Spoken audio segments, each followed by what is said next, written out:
수강생 아닌데도 참석하신 분들이 많은데 어쨌든 환영하고요. 요새 뭐 핫토픽이죠. 챗GPT를 안 써본 사람은 없고 또 얘기 안 해본 사람이 없는데 현장에서 챗GPT 같은 그 AI를 만들고 계신 분, 첨단에 계신 배순민 AI2 엑셀이죠. KT 연구소 소장님이신데 저하고 같이 이제 디지털 플랫폼 정보위원회에 이게 대통령 직속위원회인데 18명의 위원들이 계신데 그중에 최연소십니다. 그리고 21년에 KT의 또 최연소 상무가 되셨고 우리 카이스트에 이제 학부 졸업하시고 MIT에서 하셨죠? MIT에서 석사 박사를 하시고 그래서 이제 우리 디지털 플랫폼 정보위원회에서 저하고 박종호 소장하고 이제 우리 배승민 박사님이 AI를 정통으로 전공 삼총사가 되겠습니다. 그래서 생각도 비슷하고 그래서 이제 굉장히 서로 배우는 것도 많고 해서 저도 이제 우리 저보다는 한참 후배시지만 그래도 감사하게 생각하고 있습니다. 이제 배순민 소장님은 그 외에도 뭐 이제 정부의 여러 위원회에 계시고 그다음에 실제로 또 리서치에서도 KT 전체의 AI 리서치를 이끌고 계신 그런 요새 배순민 소장님을 모시려면은 경쟁이 매우 치열한데 제가 좀 백으로 잘 부탁을 해서 와주십사 하고 이제 모셨습니다. 큰 박수로 우리 배순민 소장님.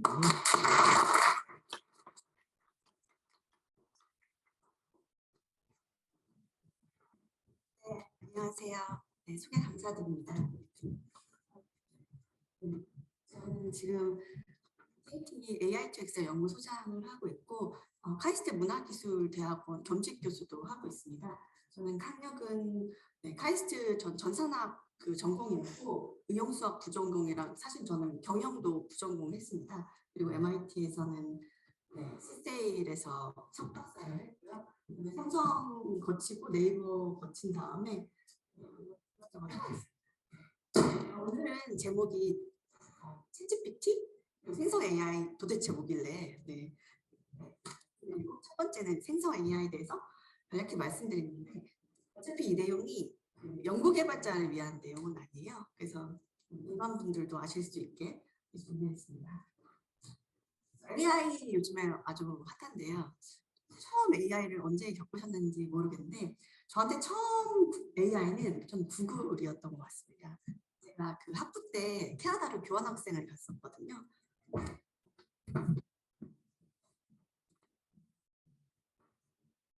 교환학생을 갔었는데 그때 그 캐나다에서 수업을 들을 때 뭐 교수님의 그 수업이나 숙제 위주가 아니라 자꾸 조사를 해오라고 해서 어쩔 수 없이 제가 그때 구글을 엄청 많이 썼는데 그 구글의 탄생이 1998년이라고 합니다.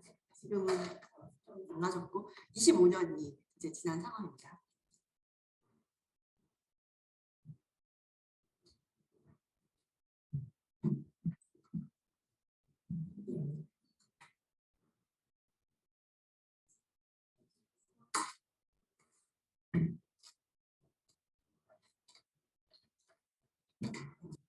제가 AI는 실제로는 엄청 오래됐다고 하는데 뭐 많이들 들어보셨겠지만 이미 거의 70년 전에 존 맥캐피 교수님께서 발트머스 컨퍼런스에서 아티피셜 인텔리전스라는 걸 처음 언급을 하셨어요.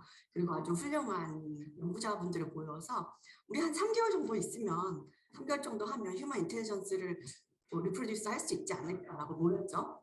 근데 저 날짜를 그 연도를 보시면 아시겠지만 저때 컴퓨터가 없던 퍼스널 컴퓨터도 없던 때인데 컴퓨터가 그러니까 AI는 필수는 또 아니라고 생각했고 그런 상황이었지만 뭐 40년은 거의 약간 암흑과 같이 지냈지만 이 40년 동안에도 많은 기술적 발전이 있었습니다. 그리고 기억하실지 모르지만 1997년에 IBM의 딥블루가 한국 챔피언을 이겼죠. 친구들이랑 저때 야 AI가 체스 챔피언 이겼대. 그래서 야, 체스는 쉬워 바둑은 어려워. 그러니까 이렇게 했는데 정확히 20년 후에 바둑도 이겼습니다.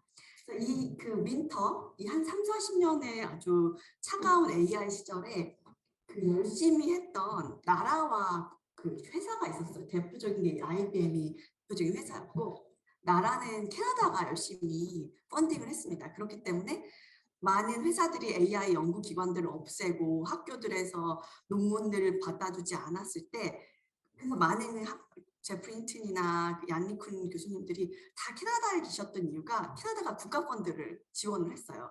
어떻게 보면은 엄청나게 미래지향적인 상황을 했던 거죠. 2012년에 이 구글 브레인을 기억하실지 모르겠는데 저는 이 2012년에 제가 전철을 타고 있었거든요. 이게 뉴스를 보는데 구글 브레인에서 고양이를 분류했다는 거예요. 제가 이거 보고서 어떡하지 나 이제 실업자 되는 건가 이런 생각을 했었는데 어떤 분들은 아니 2012년까지 고양이도 구분을 못했던 거야 이러실 수도 있을 것 같아요. 뒷페이지에서 좀 더 말씀드리도록 하겠습니다. 2010년에 또 딥마인드 알파고 이런 것들이 가능했던 거는 한 2012년 정도 시작해서 딥러닝 스나이라고 하죠. AI 이론과 빅데이터와 그런 컴퓨팅 파워가 생겼고요. 또 작년 11월부터 아주 난리죠. 챗GPT. 그 2012년에 이 구글 브레인이 그 고양이를 정확히 인식했다는 것은 원래는 저게 AI라는 것은 또 수업을 많이 들으셨겠지만 슈퍼바이즈 러닝을 했던 건데 이때 슈퍼바이즈가 아니라 그 컴퓨터에 1000만 개의 유튜브 프레임을 넣어줬던 거예요.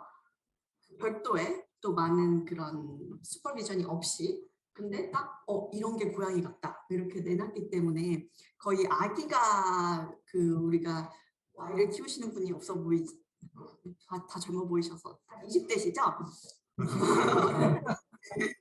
그래서 다들 좋아하는 것 같은데. 육아를 해보신 분이 없을 것 같지만 네, 이제 아이를 키우다가 우리 아이가 갑자기 기어다니다가 고양이? 딱 그러면 천재 났다. 우리 애가 가르쳐주지도 않았는데 고양이 했다. 딱 그 느낌, 그런 느낌이고요.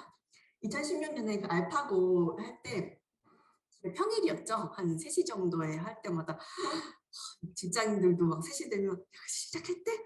그래서 뭐 이길 것 같대? 질 것 같대? 해서 시작할 때는 저도 이길까? 질까? 잘 모르겠는데 실제로 딥마인드도 몰랐다고 하네요. 우리나라로 이제 와서 경기 시작할 때까지는 자기들도 승부를 점칠 수 없었다고 하는데 이게 공식적으로 이게 그 오피셜리는 릴리즈가 안 된 것 같은데 그 뉴스에는 많이 나왔어요. 어떤 식으로 했는지가 공개가 됐는데 이 수치들을 보고 나니까 이게 얼마나 불공정한 경기였는가를 나중에 알게 됐습니다.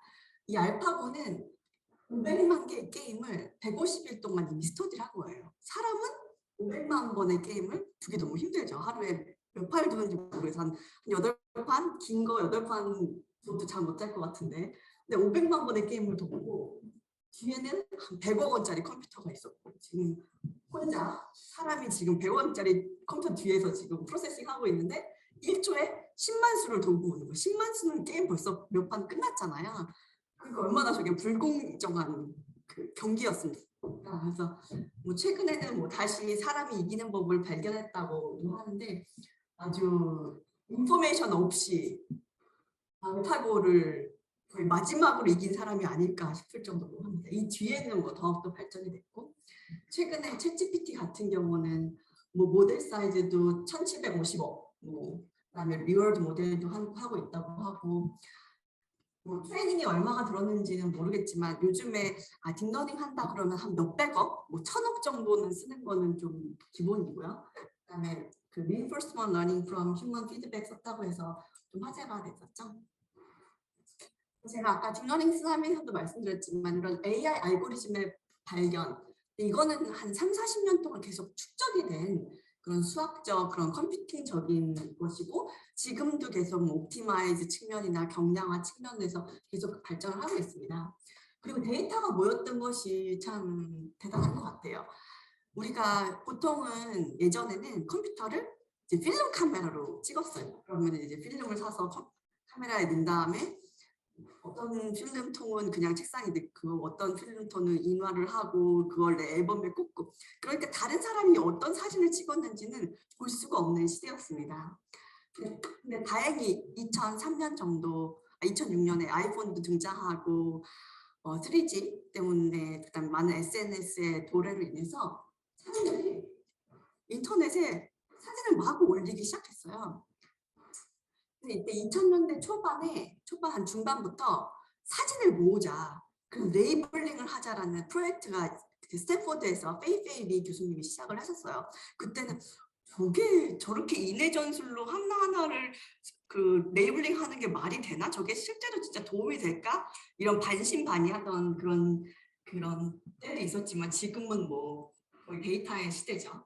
그리고 컴퓨팅 파워만 해도 이제 저도 이제 박사 때 GPU를 사용해서 연구를 하긴 했었지만 GPU, CPU, 그리고 GPU를 사용해서 뭔가 한다는 것은 2000년대 초반만 해도 엄청 파격적인 일이었습니다. GPU가 들어간 컴퓨터도 없었고 왜냐면 GPU는 원래는 이제 게임용이나 이런 뭐 영화를 만드는 데 쓰였던 건데 이게 또 우연히 AI에 아주 적합한 구조를 가지고 있어서 지금 엔비디아가 많이 돈을 끌어모으고 있죠. 뭐 딩가닝 많이 들어보실 거 깊다. 너무 깊어요. 네, 이거 별로 깊지 않네요. 여기는 이름 고양이가 들어가요. 그러면은 캣으로 나오는데 아니 이게 이렇게 힘든 일인가? 이게 이렇게 많이 쌓을 일인가 하시겠지만 실제로 우리 머릿속에서도 정말 많은 프로세싱이 일어나고 있었습니다. 그래서 예전에 딥러닝 모델 하면은 레이어가 엄청 많아서 딥이다. 약간 이런 그림이 대표적이었는데 요즘엔 좀 모양이 달라지기는 했어요. 이게 그 딥러닝이 없었을 때, 딥러닝이 있었을 때 약간 그런 전환 시점인데요. 이건 제가 했던 저는 스타일 트랜스퍼를 연구를 했어요. 그래서 이 인풋 사진이 있을 때, 이 모델 사진이 있을 때 이렇게 스타일을 바꿔주는 걸 연구를 했었는데 제가 연구했던 2006년만 해도 딥러닝이 없고 데이터는 없었습니다. 그래서 저는 이걸 수학적으로 제가 직접 모델링을 했어요. 저도 반고우 별이 빛나는 밤 하고 싶었습니다. 수학적으로 안 돼요. 수학식이 너무 많이 필요합니다. 여기는 이제 노란색으로 동그라미 그려야 되고 여기는 막 좀 어두운 색으로 막 이렇게 물결도 쳐야 되고 이거 수학적으로 너무 힘들고 반고 그림마다 다 너무 달라서 제 머릿속으로 계산할 수 있는 수학식이 안 되더라고요. 하지만 정확히 10년 후에 딥러닝으로 이게 가능해졌습니다. 10년 전 나이가 10년이 어렸으면 이렇게 했을 텐데 저렇게 2011년에 애플의 시리를 기억하시는 분이 계실지 모르겠어요. 너무 어리셔가지고 애플의 시리를 써보셨을지 잘 모르겠어요. 근데 이제 애플의 시리가 있었습니다. 저 때는 시리가 너무 멍청해가지고 애플 해봐, 애플 스쿨 해봐, 스튜던트 해봐, 막 알아듣나 보자. 우리 영어 발음을 왜 이렇게 못 알아듣냐 했는데 참 애플답지 않게 애플이부터 이제 완벽한 제품을 내놨는데 이때 그렇게 부실한 시리를 내놨어요. 아마 애플은 그때부터 데이터를 엄청 많이 모았을 것 같아요. 사람들이 이런 식으로 말을 한다. 그리고 나서 갑자기 아마존. 이때까지만 해도 아마존은 뭐 전자상거래를 하냐. 원래 서점이었죠. 서점했다가 막 쇼핑몰 했는데 갑자기 스피커를 내놓는다는 거죠. 우리가 보면 저도 이때 삼성에 있었는데 아마존이 제정신이 아닌데 스피커가 당연히 모든 집에 스피커가 있는데 왜 이 스피커를 내놓을까라고 했었는데 그 뒤에는 구글도 스피커 내놨고 뭐 우리나라는 스피커 한 5종류 있는 것 같아요. 스피커 너무나도 평범한 인터페이스가 됐죠. 이런 그런 그 컨버세이셔널 그리고 인터랙티브한 AI의 뭐 시도들은 이 전에도 있었겠지만 이렇게 이어지고 있습니다. 그리고 우리는 이제 딥러닝의 발달로 인해서 그 성능을 더욱더 확인할 수 있었고요.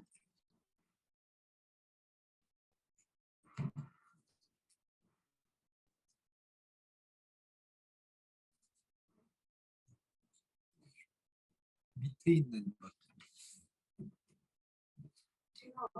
GPT-3가 뭐 GPT 요즘엔 4도 나왔지만 어차피 GPT-4는 사이즈를 공개하지 않았어요. 네. GPT 1, 2, 3 이제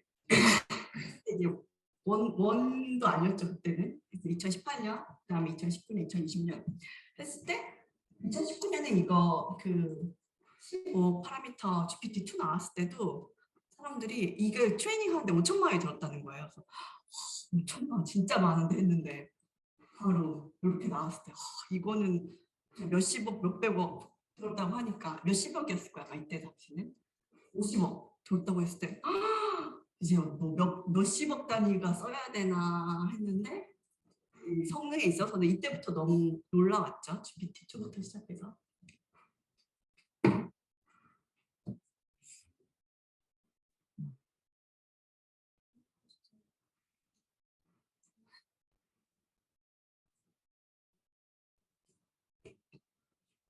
좀 봐드려야 될 것 같은데 왜 아까 내가 쓸 때는 잘 됐는데.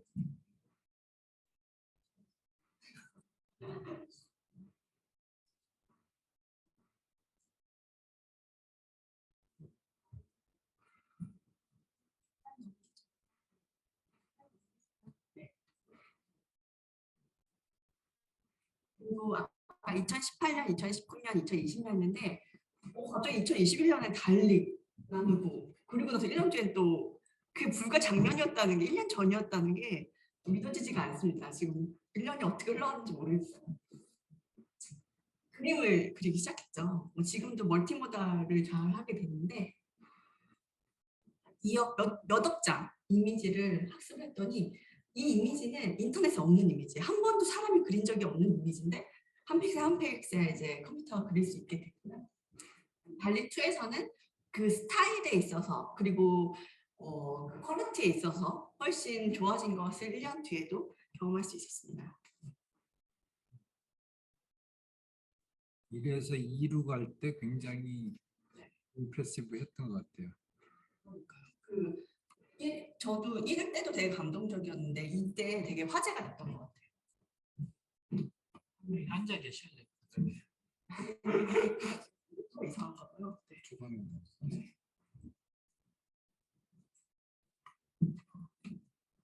잘 넘어갈까요? 약간 컴퓨터가 힘들어하고 있는데 힘들어하고 있는 왜 그런지 잘 모르겠지만 네. 그리고 이것도 작년 그 여름 8월인가 9월에 미국에 있는 컨테스트에서 디지털 아트 그 페어였어요. 근데 이 작품이 1등을 했죠. 그래서 이 작품 1등 했을 때 많은 그 작가분들이 반론을 제기했어요. AI가 만든 그림이었거든요. 근데 디지털 아트 페스티벌의 그 컨테스트 컴피티션에 어떻게 AI가 만든 게 낼 수 있냐 라고 했어요. 왜냐하면 이 컴피티션은 원래 뭐 포토샵이나 일러스트레이터를 써서 만드는 거였는데 이분의 그 반론은 나도 이 그림을 만들려고 할 때 몇십 시간 썼다는 거예요. 그러니까 이게 한 장으로 딱 나온 게 아니라 자기가 몇백 장, 몇천 장을 본 다음에 고른 거예요. 어떻게 보면 그분의 안목이 아니 그분의 프롬프트 스킬이 1등까지 가게 된 거예요.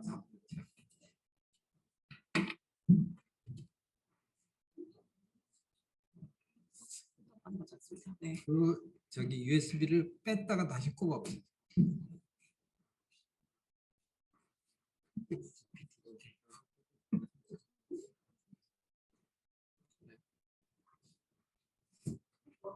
됐다 안 됐다. 그리고 이 챗GPT 이 페이지 다시 챗GPT에 대한 것인데요. 챗GPT가 100만 유저를 달성하는데 5일이 걸렸습니다.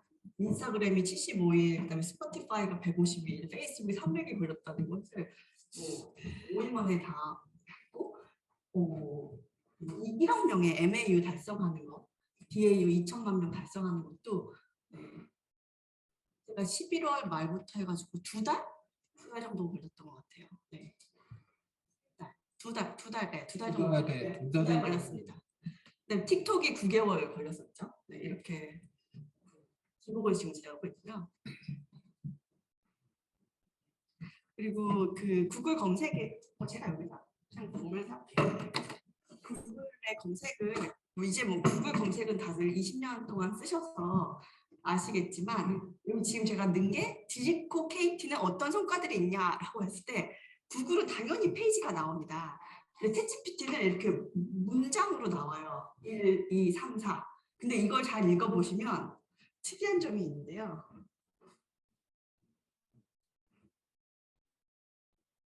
국내 최초라는 단어가 반복되고 있습니다. 모든 게 국내 최초래요. 5G 출시, 근데 5G 출시는 세계 최초예요. 네. 세계 최초도 국내 최초고요.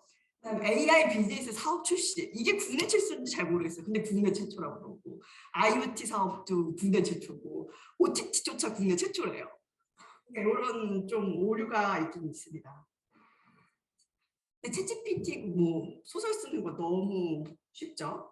방금 그런 오류는 어떤 부분 때문에 기인하는 거예요?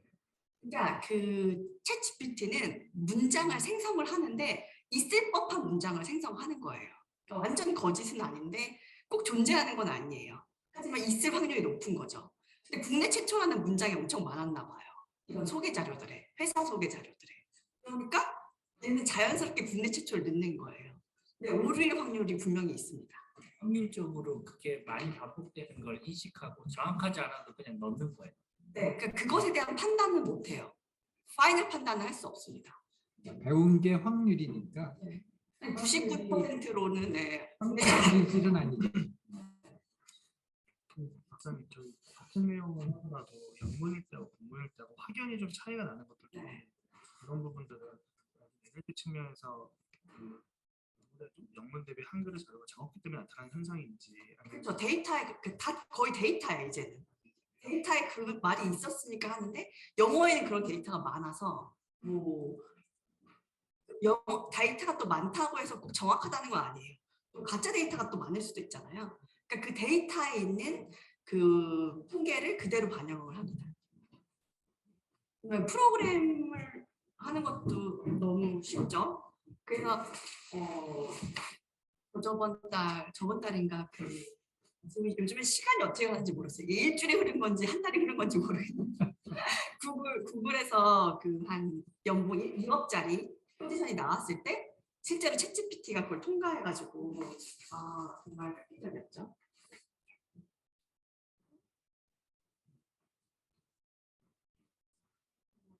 뭔가 여러 가지 저도 이런 거 처음 보는데요. 네. 그래서 코딩하는 것도 너무 쉽고, 네. 그래서 제가 제너레이티브 AI에 대해서 그냥 간단히 말씀을 드리자면, 챗GPT도 약자가 제너레이티브 프리트레인드 트랜스포머예요. 그래서 제너레이티브 뭔가 생성한다는 게 이제는 너무나도 흔한 일이 되어버렸어요. AI 당연히 생성해야지. 근데 그렇게 흔한 일은 아니었거든요. 근데 사람도 생성을 합니다. 저희가 뭐 우리가 지금 뭐 눈으로 보고 귀로 듣고 다들 입력을 받고 계신 거죠. 환경을 통해서 정보를. 그러면 이것이 머릿속에 들어가서 이걸 뭐 뉴런이나 시냅스에 이제 시냅시스에 저장이 된다고 하죠. 그걸 어떤 식으로 그걸 뭐라고 부를지 몰라서 저도 상상이나 생각으로 저장이 된다고 이제 하면 그리고 나서 우리한테 말을 하잖아. 말도 하고 그림도 그리고 글도 쓰는 이런 것들도 다 사람의 하는 행동과 비슷하고요. AI의 지금 구조는 이게 모든 그 AI 구조를 배반하지 않지만 이렇게 생각하시면 좀 쉽더라고요. 그러니까 아까 그 사람이 하는 것처럼 그 인코딩을 한다고 하고 디코딩을 한다고 생각하시면 좋은데 세상에 있는 많은 정보들 그게 뭐 텍스트가 될 수도 있고 이미지가 될 수도 있고 이것이 인코딩 된다고 해요. 이게 코드로 만들어진다. 그러면은 그건 컴퓨터에 입력이 되는 거죠. 코드화가 돼요. 그거를 이제 뭐 인간으로 치면 생각이나 상상이죠. 그걸 다시 디코딩해서 그림이 될 수도 있고 말이 될 수도 있고 프로그래밍이 될 수도 있고 이렇게 되는 거랑 비슷합니다. 이런 걸 인코더, 디코더 아키텍처라고 그러는데 이런 구조를 채용을 요즘에는 많이 하고 있습니다.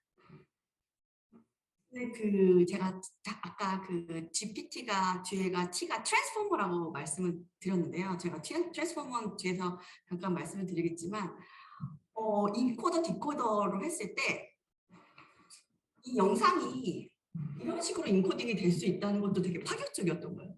원래는 영상은 2차원 구조, 이걸 2D라고 하는데 가로와 세로가 있죠. 이거를 일렬로 넣어줄 수 있다는 거는 사람한테는 좀 너무 역발상인 거예요. 어떻게 영상을 일렬로 약간 순서도 무시하는 듯하게. 그런데 AI는 괜찮대요. 그래도 나는 이거를 괜찮다라고 받아들일 수 있게 된 이런 게 획기적이었던 것이고요. 이렇게 일렬로 만들 수 있다는 게 좋았던 것은 텍스트, 음성, 영상을 좀 다 같이 처리할 수 있게 됐고요. 그래서 파운데이션 모델이 좀 더 쉬워졌던 것 같아요. 그래서 텍스트, 이미지, 스피치, 스트럭처드 데이터, 3D 시그널 데이터는 포맷은 좀 상관이 없어요. 그리고서 이걸 파운데이션 모델로 한 다음에 그것이 뭐 퀘스천 앤서링이 됐던 센티멘트 어나리시스, 인포메이션, 이미지 캡션이 오브젝트 여러 가지 태스크를 약간의 공통적인 구조로 할 수 있게 됐다. 이것이 최근에 아주 중요한 파운데이션 모델의 그 혁신이고요. 제가 이거는 이 장플 능력은 제가 저희가 빅데이터가 되면서 많은 영상들이 모였다고 말씀드렸는데 그걸 막 레이블링을 하고 근데 그것이 모델이 아주 작았을 땐 가능했는데 모델이 막 몇천억 개 막 이렇게 되니까 데이터가 필요한 게 너무 많아서 세상에 있는 모든 데이터를 레이블링을 해야 되는데 못하죠. 그래서 나온 개념이 그 셀프 슈퍼바이즈 러닝인데 이게 어떤 느낌이냐면 우리는 이런 데이터들이 있잖아요. 데이터에서 빈칸을 만들어내요. 그다음에 빈칸을 채우라고 하는 겁니다.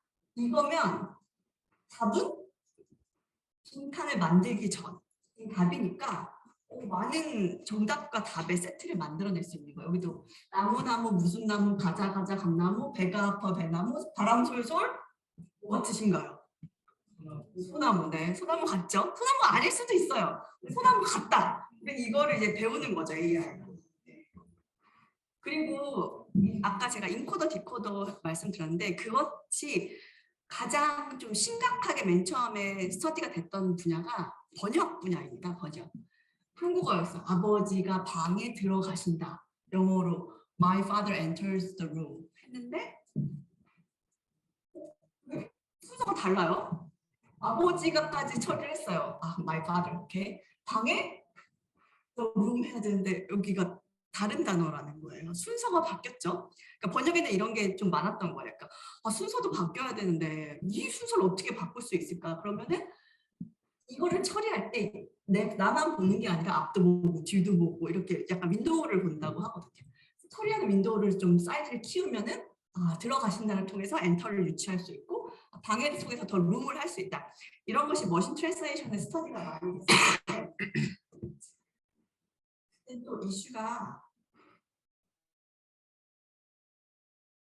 순서가 바뀌는 것뿐만 아니라 아버지가 물을 마시다가 강아지랑 놀다가 방에 들어가셨대요.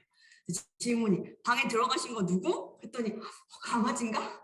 누가 방에 들어가셨지? 하면은 여기까지 가야 되는 거야. 아버지까지 가야 되는데 그 사이에 너무 많은 일이 일어났고 물도 마셨고 강아지랑 놀다가 얘네들은 다 잊어버리고 얘를 기억해야 되는데 이걸 막 무한히 윈도우를 늘리기도 하고 그랬는데 이걸 어텐션이라고 부르거든요. 그래서 얘네들은 좀 잊어버리자.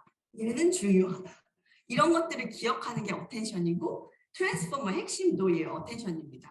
그래서 순서가 바뀌어도 좀 멀리 있어도 기억하는 건 기억하고 잊을 건 잊고 이런 것들이 트랜스포머의 아주 중요한 원리인데 물론 트랜스포머에서는 다른 것들도 아주 중요하긴 하지만 영상에도 이게 똑같이 아까 적용됐다는 게 획기적이었죠. 영상도 우리가 원래는 볼 때는 옆 픽셀을 엄청 많이 봐요. 옆 픽셀, 윗 픽셀, 아래 픽셀 이렇게 봤었는데 물건인 거라는 것은 가려질 수도 있고 저쪽 코너랑 이쪽 코너랑 관계도 있을 수 있었던 거예요. 근데 예전에는 그런 걸 처리하기가 힘들었어요. 이런 어텐션 때문에 꼭 옆에 있지 않아도 멀리 있는 것조차 내가 기억할 수 있다. 그리고 이거를 약간 롱텀 메모리라고 하거든요. 전 문장도 기억해야 되고 전 문단도 기억을 해야 되는 거예요. 그렇기 때문에 우리가 능력이 많아졌습니다.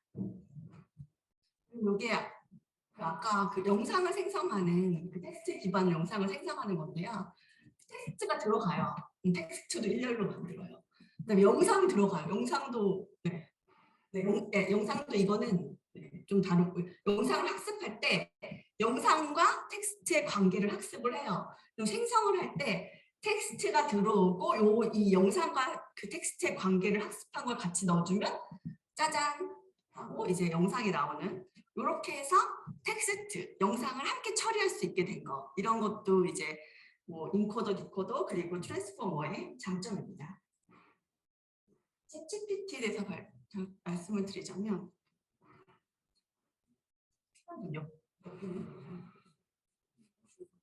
30분 하셨어요. 30분 했나요? 아, 네. 챗GPT가 그 GPT-3가 발표된 게 20년 6월입니다. 2020년. 근데 챗GPT가 발표된 거는 2021년 11월 30일이에요. 2.5년이 흘렀죠. 도대체 2.5년은 도대체 무슨 일이 있었던 건가? 이런 게 제가 궁금하고요. 챗GPT에서는 GPT-3가 이제 기반이긴 한데 GPT-3 때 이미 잘했어요. 소설도 쓰고 이메일 작성도 하고 가계부도 완성을 했는데 이거를 사람들한테 주기에는 부족한 점들이 있었죠. 뭐 성능적인 것도 그렇고 경제적인 것도 그렇고 그냥 API를 오픈하기에는 부족한 점들이 있었습니다. 물론 이때 이미 잠재력과 이런 것들을 발견했었지만 그 사이에 인스트럭트 GPT라는 논문을 내면서 뭔가 reinforcement learning human feedback을 써서 안정성에 대해서 확보를 하고 그것을 더욱더 시스테매틱하게 만든 후에 챗 GPT가 우리 손에 오게 되었습니다. 제가 이때 이쯤 나왔을 때 티타임즈랑 한번 그 인터뷰를 한 적이 있었어요. 그때 제가 AI가 어떻게 해야 되냐고 다음 AI는 어떻게 되냐고 질문을 하셨을 때 AI들을 학교를 보내야 된다 제가 이렇게 말씀을 드렸거든요. 지금 딥러닝을 통해서 지적 능력이 엄청 올라갔지만 아무래도 사회적인 규범을 우리도 인간도 우리가 지적 능력은 분명히 학교를 안 가도 있지만 학교에서 배우잖아요. 선생님이 뭐 친구한테 양보해야 된다, 뭐 손 들고 발표해야 된다 이런 걸 배우듯이 학교를 가야 된다고 제가 말씀을 드린 적이 한 번 있었거든요. 근데 비슷한 거예요. 그러니까 똑똑한 GPT-3를 갖다 놓고서 이제 사람이 가르쳐 주는 거죠. 그거는 너 지금 선 넘었다. 이거 좀 위험한 발언이야. 요거는 이렇게 말하는 것보다 저렇게 말하는 게 좋다. 이렇게 선생님처럼 가이드를 준 거예요. 좀 사회화를 시킨 거죠. 똑똑했지만 사회화. 지적 능력이 뭐 더 올라갔다고 하기보다는 좀 더 사회적인 우리 함께 공존할 수 있는 AI가 됐다고 생각하셔도 좋을 것 같아요. 유저가 그런 조언을 줄 수 있나요? 예를 들면 유저요? 예를 들면 아까 전에 그 국내 최초라는 게 계속 들어갔는데 그런 부분을 쓰는 사람이 이거 국내 최초 아니야라고 하면 그게 반영이 될 수 있나요? 그래서 지금 그 챗GPT에는 그 좋아요 버튼이 있잖아요. 아마 그걸로 피드백을 받았는데 그렇게 하나하나 디테일은 우리가 지금은 주는 인터페이스는 지금 사용자한테 그거 받지 않았지만 열심히 뭐 케냐에서 하고 있던지 어디서든지 많은 사용자를 해서 그 버전을 여러 개를 만들어요. 버전 A, 버전 B, 버전 C. 그러니까 제가 아까 보여드린 것은 유일한 답변은 아니에요. 그 질문을 할 때마다 다른 답변이 나오거든요. 그러면은 그 오픈 AI 같은 경우는 그런 여러 답변들을 사용자한테 준 다음에 과연 어떤 답변이 좋은지 더 맞는지에 대해서 이제 계속 레이팅을 하게 되는 거죠. 그게 끝날 때 끝이 안 나는 작업이긴 합니다. 소장님 저도 비슷한 맥락에서 질문이 있는데 스캐터랩에서 나왔을 때 처음 이슈가 있어서 아직 고정을 거쳐서 2.0이 나왔는데 그 과정에 굉장히 많은 인풋들이 들어가고 있는데 선생님의 역할은 사회화를 시켜주는 교정 학습 과정에서 누가 투입되느냐도 되게 중요한 부분인데 그런 부분에 대해서는 현재 필드에서는 기준점이라든지 그런 부분이 이루어져 있을까요? 그래서 이때 그 오픈 AI에서 나오는 그 인스트럭트 GPT도 그렇고 뭐 엔트로픽에서 나온 논문들도 그렇고 가이드라인을 좀 줘요. 그러니까 사실 사람마다 좀 개인차가 있잖아요. 무엇은 괜찮고 무엇은 안 좋다. 그리고 사람들도 편견이 있죠. 그럼 그거에 대해서 좀 사람조차 좀 훈련을 시키는 거예요. 이거가 이런 식이면은 안 되는 거고 이런 게 더 좋은 겁니다라고 가이드라인을 주고 아마 서로 크로스 체크도 하고 그러니까 같은 것을 한 명이 채점하는 게 아니라 아마 여러 사람이 채점하게 하는 식으로 크라우드 소싱을 할 것 같습니다.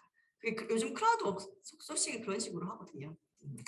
교수도 저기 자격을 보고 뽑으니까 그렇게 생각하면 그것을 이제 얼라이먼트라고 하는데요.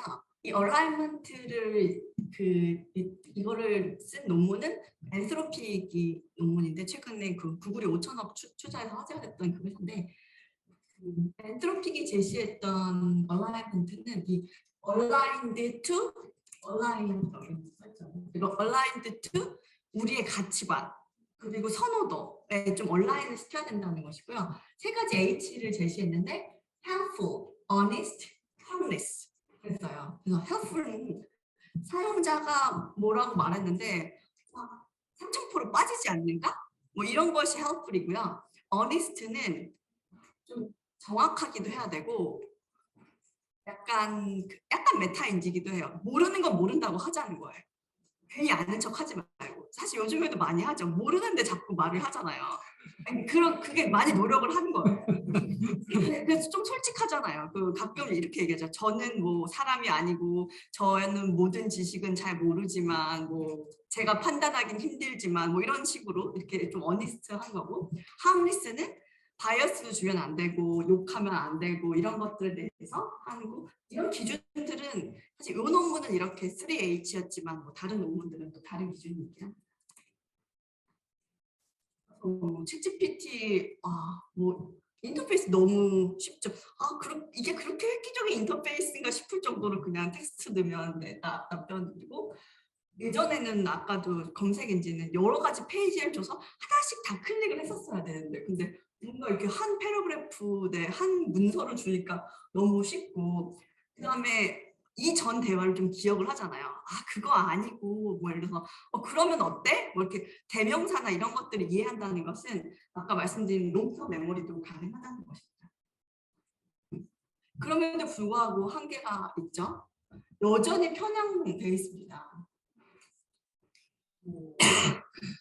최근에 어떤 분은 정당에 대해서 여쭤봤는데 뭐 어떤 분의 뭐 정치적 성향에 대해서 막 썼다고 하고 전쟁에 대해서도 물어볼 수도 있고요. 네, 그런 것들에서 여전히 좀 편향이 있을 수 있고, 네, 아직 논리적이지, 그러니까 수학이나 논리적인 것을 하는 것처럼 보일 때도 있지만 명확히는 그렇게 훈련되어 있지는 않습니다. 그러니까 A는 B고 B는 C니까 A는 C다. 뭐 이런 귀납적인 거에 대해서 아주 간단한 스텝까지는 어떻게 학습 데이터 속에 있었겠지만 그것을 명확히 이해하고 있는 리즈닝을 하는 거는 아니에요. 그리고 여전히 할루시네이션 존재하고요. 또 상당히 이과 학생인 것 같아요. 네. 저는 오히려 문과 학생 같은데. 그럴 수도 있죠. 네, 왜냐면 이과 학생처럼 그렇죠. 이게 저는 이과랑 문과랑 나누는 걸 그렇게 좋아하진 않지만 말을 너무 잘해요. 청산 유수잖아요. 모르는데 말을 너무 잘하니까 믿습니다 막 이렇게 되는 거. 챗GPT 믿습니다 막 그러는데 알고 보면 거짓말이에요. 네. 마이크로소프트 구글. 네, 요즘에 마이크로소프트의 혁신이 약간 애플과 또 대비가 되더라고요. 혹시 네, 이것은 새로운 정말 패러다임 시프트가 일어나는 거. 구글은 약간 야후나 코닥의 비유가 될 정도로 약간 엇갈린 희비가 있는데 마이크로소프트가 오픈 AI에 과감히 투자를 한 거예요. 아까 제가 보여드렸던 GPT-2 때부터 돈이 많이 들잖아요. 그 돈을 마이크로소프트가 1.2조 해. 하지만 내가 익스클루시브하게 라이트를 갖는다. 빙을 너무 차근차근 잘 준비했죠. 그래서 마이크로소프트가 이 빙을 야근을 통해서 인력을 막 갈아 넣은 게 아니라 엄청 오랫동안 준비했대. 오픈 AI가 챗GPT를 내놓을 거니까 빙은 이거를 어떻게든지 UX적으로 결합을 한다를 엄청 차근차근 준비를 했다고 하더라고요. 그리고 지금 어제 그저께도 발표를 했죠. 오피스랑 한다고. 구글은 너무 지금 지금 맞느라고 정신이 없어요. 오른쪽 맞고 왼쪽 맞고 정신 하나도 없고 한 대 쳐봤는데 헛발길하고 지금 정신이 없습니다. 구글이 그렇게 무시할 정도로 뭐 가진 게 없는 건 아니에요. 구글도 다시 다 가지고 있었는데 너무 약간 방심한 타이밍에 마이크로소프트한테 이제 잽을 맞아가지고 좀 정신이 없습니다. 네. 챗GPT가 왜 이렇게 위협적인가 하면은 구글은 지금 80%의 레비뉴가 어쨌든 광고예요. 사람들이 그 검색 엔진을 자꾸 써줘야 돼요. 근데 이제 사람들이 빙을 막 깔아. 검색을 챗GPT 하고. 그럼 구글의 지금 원래는 그게 챗GPT 적용하기 전에 93% 대 3%였어요. 마이크로소프트는 잃을 게 없습니다. 어차피 바닥이야. 근데 구글은 가진 게 너무 많아요. 93%. 이제 떨어질 일만 나면 올라갈 수도 없어. 떨어질 일만 남았는데 그러면 매출이 생길 수가 없는데 그렇다고 해서 챗GPT와 같은 컨버세이셔널 인터랙티브한 AI를 적용할 수 있느냐? 근데 그것은 그 구글이 가진 비즈니스 모델과 컨플릭이 나요. 구글은 많은 페이지를 보여줘서 그 페이지 주인들 또는 때로는 추천을 통해서 돈을 과금을 해야 되는데 구글이 지금 생각이 많을 것 같아요. 어떻게 뭘 해도 잃을 게 너무 많은 거죠. 이걸 해도 기존 사용자를 놓치고 안 해도 놓치고 이런 진퇴양난에 빠져 있습니다. 챗GPT는 뭐 빙엔 이미 들어갔고 뭐 구글 크롬에도 그냥 플러그인으로 넣을 수 있고요. 그다음에 많은 API 공개되니까 정말 많이 사용할 수 있게 됐고요.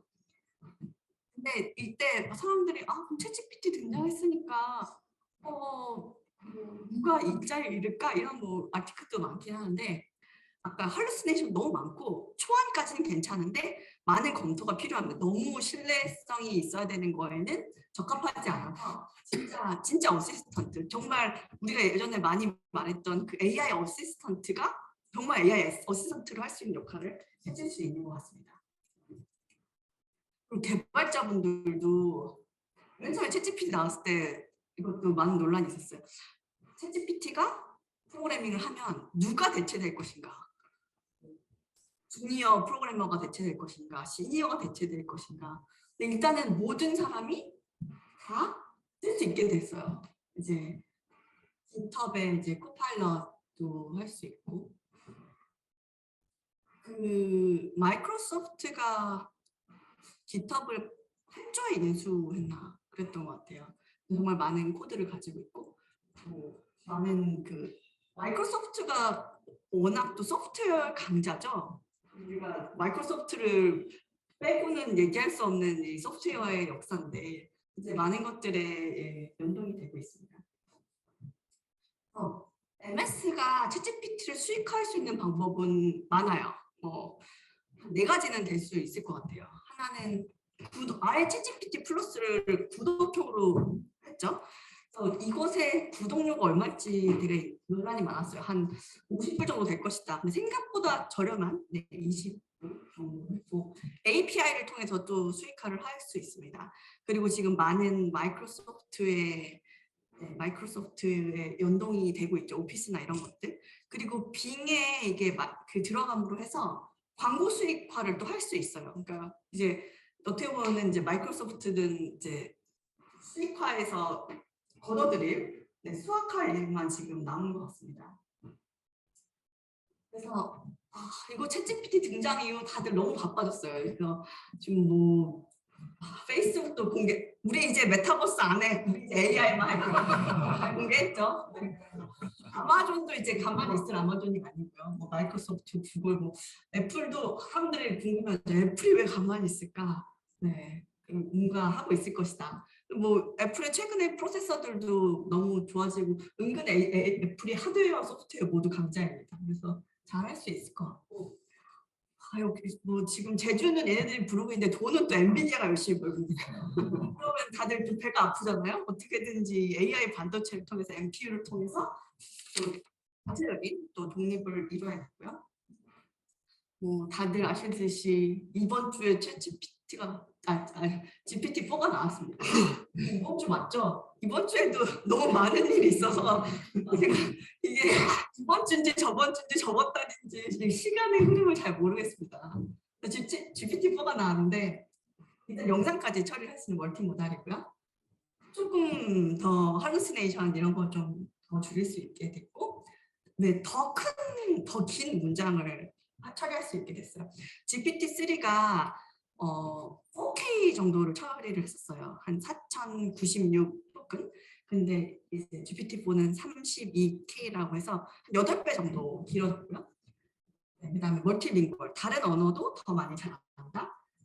그리고 뭔가 스타일을 입력하면 그 스타일대로 말을 해준다고 합니다. 그래서 샘 알트만 요즘 너무 많이 등장하죠. 네. 아직도 젊습니다. 30대 초반인가? 네. 이전 많이 그렇게 잘. 네. 창업을 시작한 게 거의 20살 그 스탠포드 중퇴에서 요즘에는 뭐 박사 할 필요 없습니다. 학부 나와도 민망한 거예요. 무슨 대학까지 나와요. 샘 알트만 뭐 빌 게이츠 뭐 다들 학부 정도는 중퇴 해야지. 뭐 30대 정도 합니다. 네. 아직 30대고요. 네. 샘 알트만 너무 잘 나오고 있고 변호사 시험 뭐 시험을 GPT-3는 통과했는데 barely 통과한 거예요. 이제 턱걸이 이렇게 했는데 GPT-4는 이제 나는 탑 찍고 그다음 뭐 여러 가지 올림피아드도 뭐 아주 잘하고 있습니다. 네, 그다음에 선생님 저그 전 슬라이드 하나만 여쭤봐도 될까요? 제가 너무 궁금해서 네. 저도 테크니컬 노트를 다 읽었는데 네. 유독 AP 잉글리시 리터레처에서만 네. 전 버전, 이번 버전 둘 다 2점밖에 못 받았더라고요. 5점 만점 중에.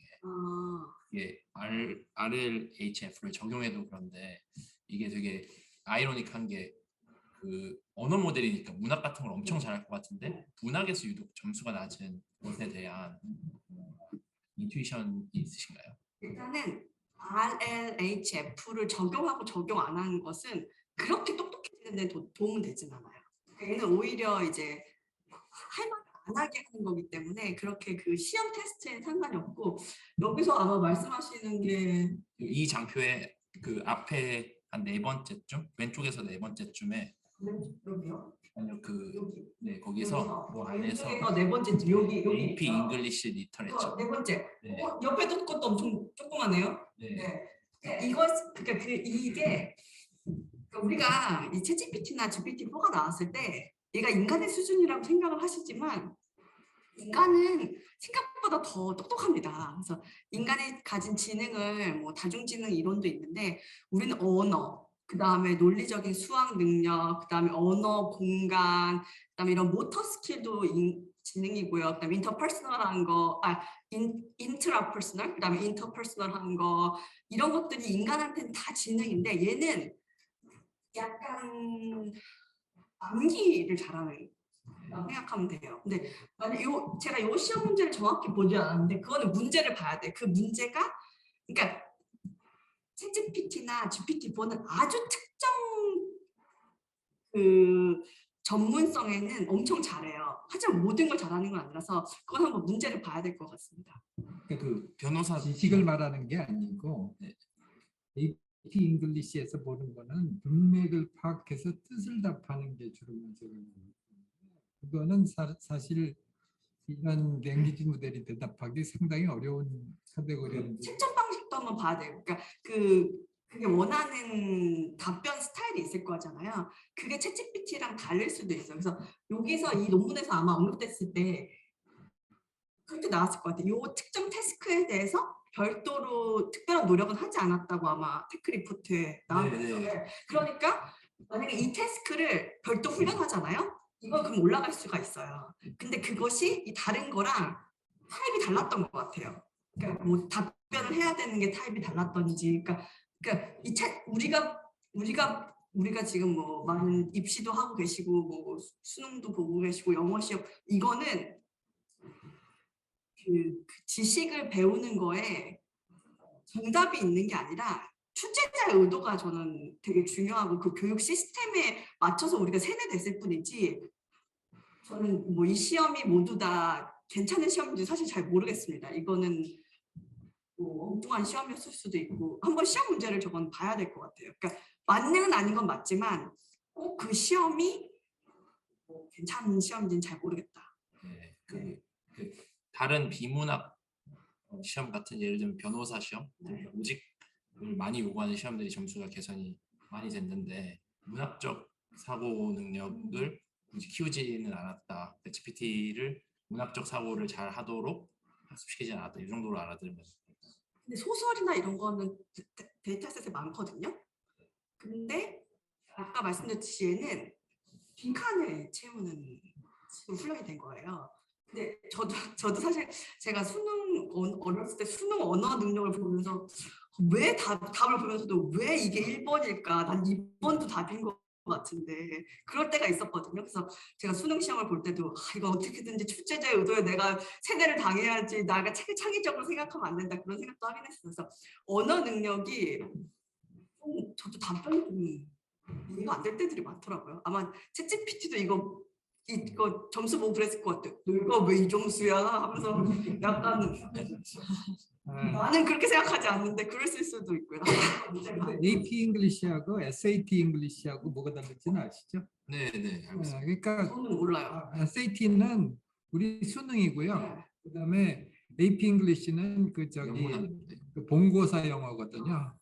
그래서 본고사 저기 그 2학년 리터레처 시험 문제이기 때문에 사실 훨씬 어렵죠. 문제 자체가.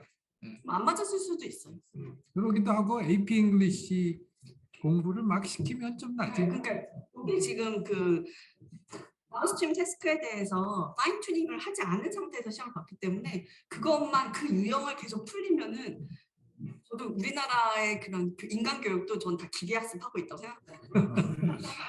사실은 우리가 그 수학도 그렇고 기하학, 뭐 대수 조합인데 이것을 생각해서 풀게 하는 게 아니라 정말 그 한 5분 안에 그 답을 찾도록 우리는 패턴 매칭을 하고 있는 거예요. 그래서 여기 이렇게 됐으면 A, B 보고 B, C 보고 한 다음에 탁탁 해야지 하니까 이게 수학에 대한 능력을 테스트하고 있는 건지 패턴 매칭의 능력을 테스트하고 있는 건지, 그러니까 풀어본 사람은 장땡인 거예요.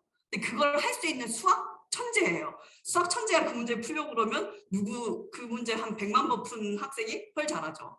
외웠으니까. 그러니까 우리는 지금 암기 능력을 테스트하고 있는데 그것이 꼭 그 지적인 능력인지는 잘 모르겠습니다. 저는 사실 오픈 AI 트레이닝보다도 더 낮은 레벨의 교육을 우리가 하고 있는 것 같아요. 우리나라의 교육은 개혁이 돼야 돼요.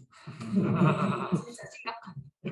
그래서 아까 그 멀티링구얼 잘한다고 했는데, 그러니까 아까 말씀하신 대로 정말 이 리스트가 진짜 한 30개 넘더라고요. 표만 한 어떤 건 20몇 개, 30개인데 많은 테스트 중에 그 중에 그 하나가 이제 멀티플 초이스인데 다양한 언어 코리안도 77이다. 이게 또 요거 그래프도 논란이 많아요. 왜냐면 이게 번역한 상태에서 한 거라서 이게 과연 맞는 메저였을까? 이런 논란도 있기는 합니다. 그리고 영상을 할 수 있어서 뭐 손글씨를 할 수 있다던가 약간 좀 유머 그런 것도 뉘앙스도 알아듣는다. 여기도 영상에 대한 게 있는데 요거에 대해서 한번 설명해봐. 뭐 묘사해줘. 그랬더니 이런 것도 다 할 수 있고 이미지 안에 있는 뭐 텍스트나 그런 컨텍스트에 대해서 좀 이해하고 감성에 대해서도 이거 좀 그렇게 재밌진 않더라고요. 재밌는 얘기 해봐. 좀 그래서 HWP는 잘 못할 것 같아요. 네. 인사가 중요합니다. 좀 멀티모달 하나만 좋아질까? 그 첫 번째는 테크니컬한 퀘션인데 제가 너무 잘 몰라서 이 영상 텍스트 영상 이런 그 AI들도 라벨링 그 페어가 라벨링이 되어 있어서 그걸로 학습을 시키는 건가요? 네, 그래서 영어에는 캡션이 된 데이터 셋들이 좀 있어요.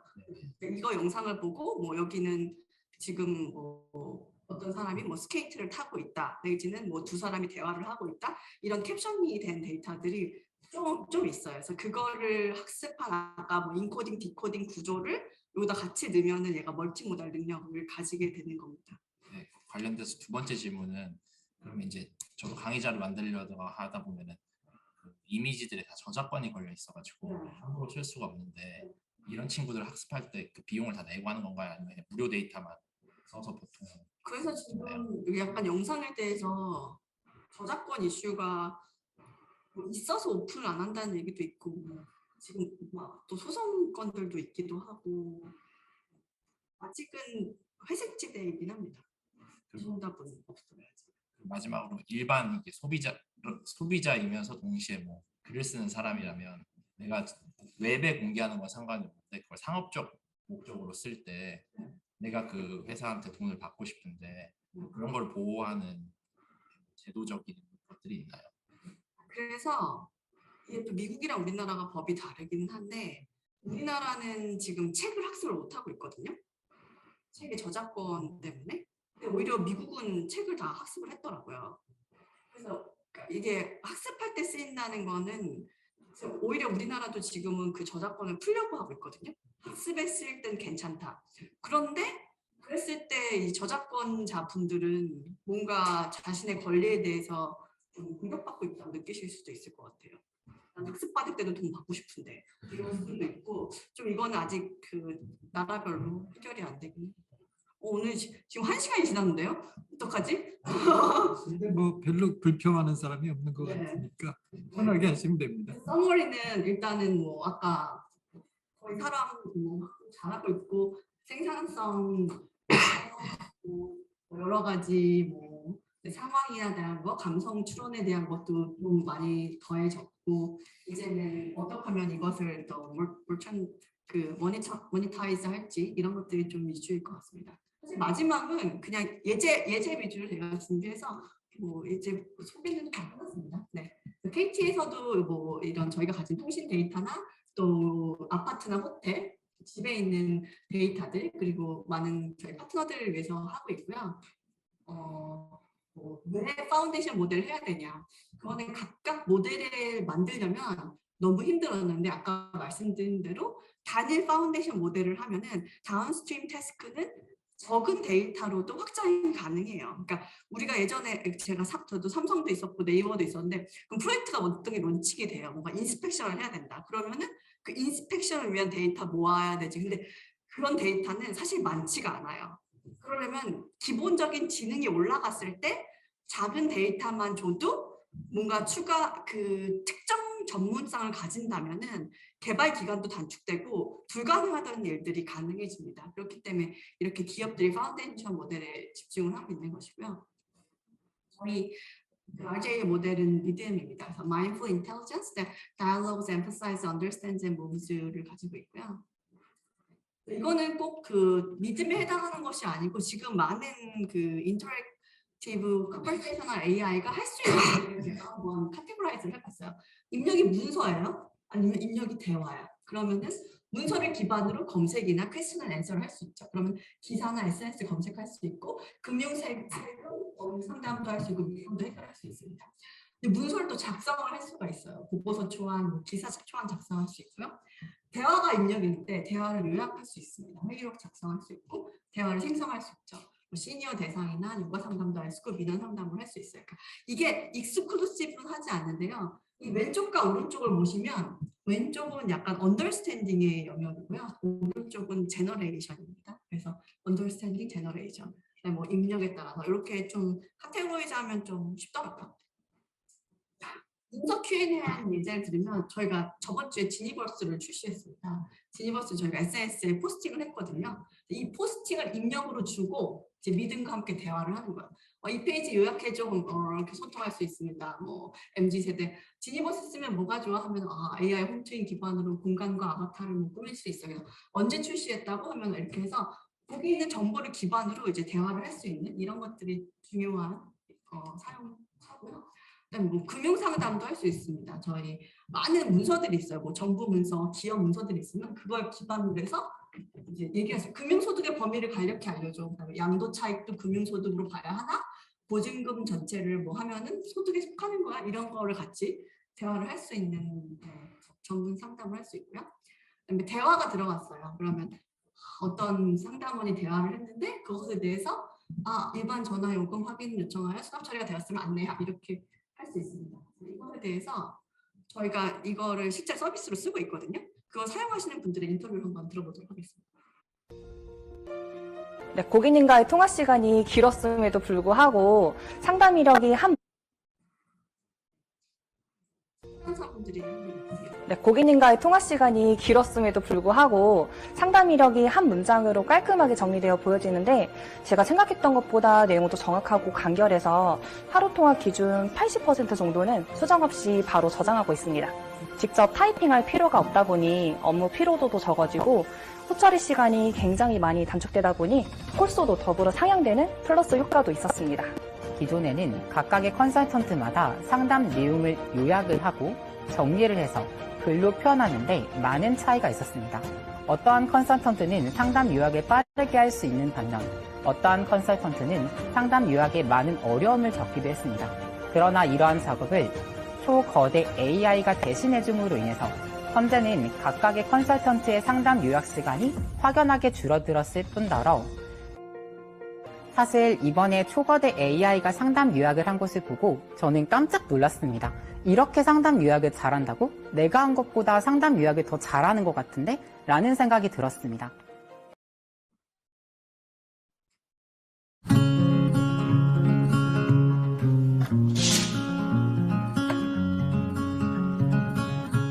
안녕하세요. 영숙님, 약 드실 시간이네요. 약은 챙겨 드셨어요? 벌써 약 먹을 시간이 되었네. 알려줘서 고마워. 별 말씀을요. 제가 항상 옆에서 챙겨 드릴게요. 어제는 외출해서 친구를 만나 굉장히 즐거우셨다고 말씀하셨는데 오늘은 특별한 일 없으세요? 어젠 정말 오랜만에 친구들 만나서 재밌었지. 오늘은 집에 있으려니 심심하네. 아들은 뭘 하고 있으려나. 아, 오늘 심심하셔서 아들 생각이 나시는군요. 아들한테 전화해 보실래요? 전화는 뭘. TV나 봐야겠다. 그럼 즐겨보시던 우영우 마저 보실래요? 어제 5회까지 보셨어요. 어머, 그걸 어떻게 다 기억해? 우투더 영투. 난 이게 제일 재밌더라. 네. 기러기 토마토 스위스 인도인 별똥별 역삼역. 저는 이게 정말 재밌더라고요. 진이, 너 되게 잘한다. 제가 좀 하죠. 그럼 6화 이어서 보시겠어요? 응, 고마워.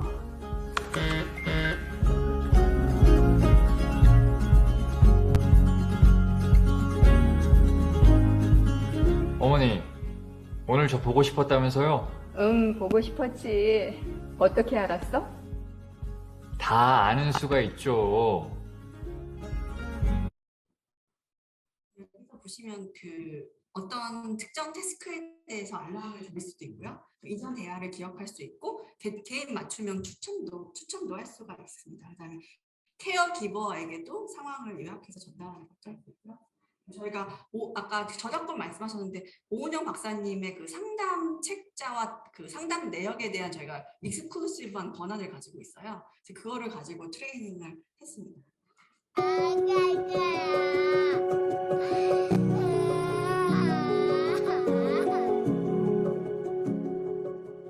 어떤 고민이 있으세요?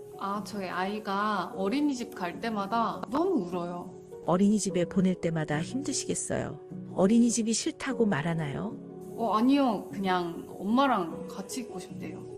어린이집 갈 때만 유독 엄마와 떨어지기 힘들어 하나요? 네, 그런 것 같아요. 선생님 말씀으로는 가서는 잘 노는 것 같다고 하세요. 네, 아이가 엄마와 떨어지기 힘들어해서 고민이 많으셨겠어요. 처음 유아기관에 다니기 시작할 때 아이의 스트레스에 좀 더 관심을 가져야 합니다.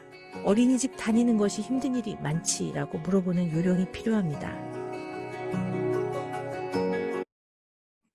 이것도 맨 처음에는 이제 저희가 그 전문가 분이랑 같이 하면서 상담이라는 걸 어떻게 해야 되는가 이런 거에 대한 거는 어떻게 보면 다운스트림 저희가 태스크에 대해서 특화되게 만들었습니다. 그래서 감성적으로 공감을 해주고 그 상황에 대해서 이제 판단을 하는 거 이걸 먼저 한 후에 지식 기반으로 해서 답변을 주는 거 이것이 상담에 대한 약간 기본적인 플로우고요. 이때 좀 특이한 점은 이 상담 내역이 오은영 박사님의 상담 결과 속에 있어야 된다는 거예요. 왜냐면은 이게 어떻게 보면은 그 AI의 지성과 감성과 개성의 문제이긴 하는데요. 이 서비스는 오은영 박사님과 상담하려고 들어온 거예요. 근데 오은영 박사님이 안 한 말도 있을 수가 있어요. 제너럴리 인터넷에는. 근데 그 말을 하면 이건 오은영 박사님 상담이 아니거든요. 그런 것들이 지금은 AI 서비스할 때 약간 이슈나 뭔가 차별화 포인트가 될 수 있겠습니다. 저희가 아까 제가 보여드렸던 저번 주에 지니버스를 출시했는데 이 메타버스와 이런 AI의 결합도 저희가 좀 집중을 하려고 하고 있습니다. 아까 AICC가 꼭 뭐 전화로만 있는 것이 아니라 이런 메타버스 속에도 있을 수 있고요. 버티컬 전문가도 메타버스 속에 있을 수 있고, 그걸 NPC, Non-Playable Character라고 하는데 그 AI, 그 메타버스 Non-Player 캐릭터도, 플레이어블 캐릭터도 AI 능력을 갖는 걸 가능한데요. 그것도 예제 한번 보여드리겠습니다.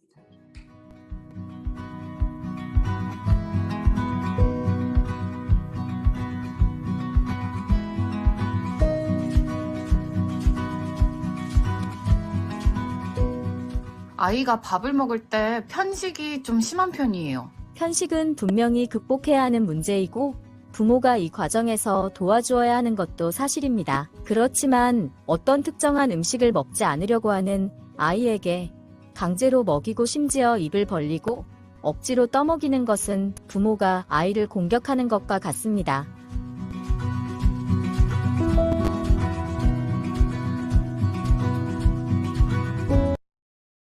여기서 가장 큰 차이는 아까 IPTV는 오은영 박사님의 목소리였어요. 오은영 박사님의 목소리를 합성한 거거든요. 여기는 지금 오은영 상담이 아니라서 오은영 박사님의 목소리를 쓰지 않았습니다. 그다음에 그 영상에 대해서 생성하는 것도 그 지니버스 안에서도 영상 생성에 대한 기능들도 더 넣어보고 합니다.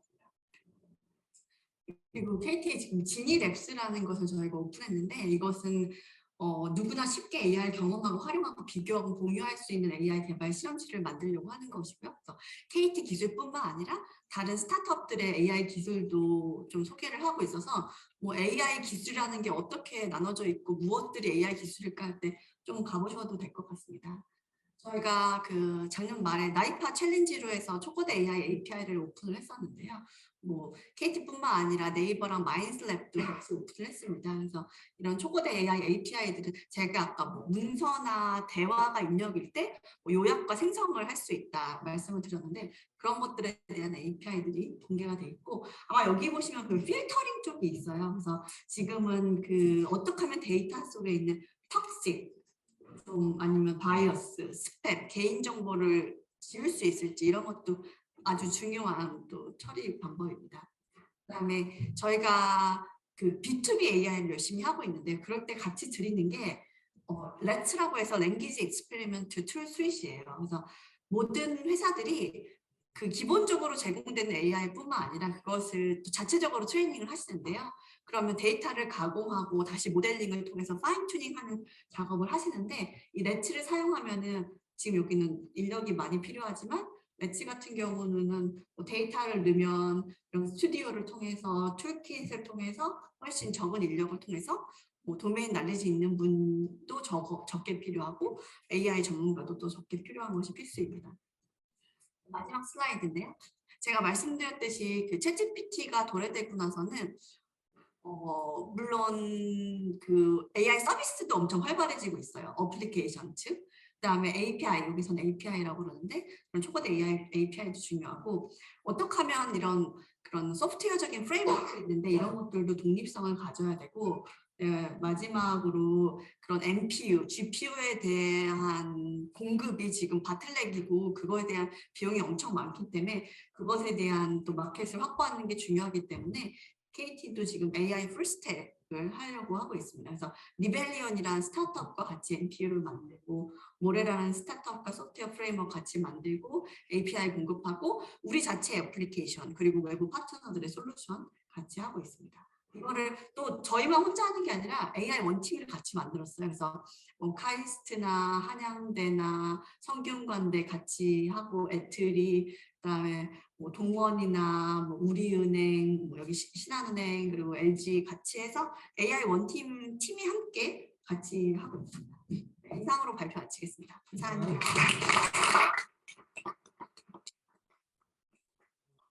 오늘 자기 세미나를 들으니까 KT에서 우리 배 소장님한테 월급을 훨씬 더 올려드려야 되겠다 생각이 듭니다. 그래서 이거 뭐 아까 학교 얘기하고 하셨는데 저도 얼마 전에 기보에 가서 학교 얘기 한참 하고 왔는데 챗 GPT에 대해서 사실은 AI를 학교를 보내는 게 얼마나 중요한지에 대해서 잘 설명해 주셨어요. 그래서 질문 있으시면 뭐 저기 손 들고 저렇게 GPT 3.5 다음에 GPT-4가 바로 엄청나게 빠른 그 기간 안에 나왔는데 GPT-5나 그 다음 버전은 또 어떤 변화가 있을지 좀 궁금합니다. 또 얼마나 짧은 기간에 또 나올지도 좀 궁금합니다. 뭐 짧다고 생각하실 수도 있겠지만 제가 아까 GPT-3가 2000년에 나왔잖아요. 그리고 저는 챗GPT는 2.5년 후에 나온 거예요. 근데 아마 그 사이에 계속 GPT-4는 만들고 있었을 거예요. 그러니까 저희가 3.5를 경험할 수 있었던 것은 이제 그것부터 그런 베리언트를 봤던 것이고, 그래서 짧은 기간이 아니었고 오랜 기간을 아마 계속 준비했고, 그것은 아마 뭐 1, 2 할 때부터 이제 생각했던, 그리고 구조적으로 많이 바뀐 게 아니라 사실은 주로는 데이터를 많이 넣는 셈이기도 하거든요. 그래서 이 학습하는 데 좀 오래 걸리기는 해요. GPU가 얼마나 많이 쓰냐에 따라서.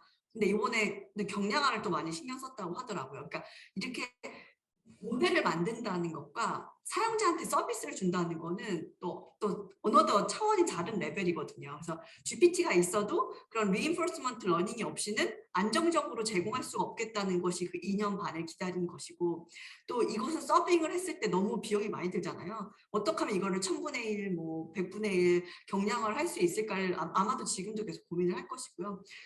지적 능력에도 제가 아까 말씀드렸지만 그렇게 융합은 못해요. 그러니까 AI가 현재도.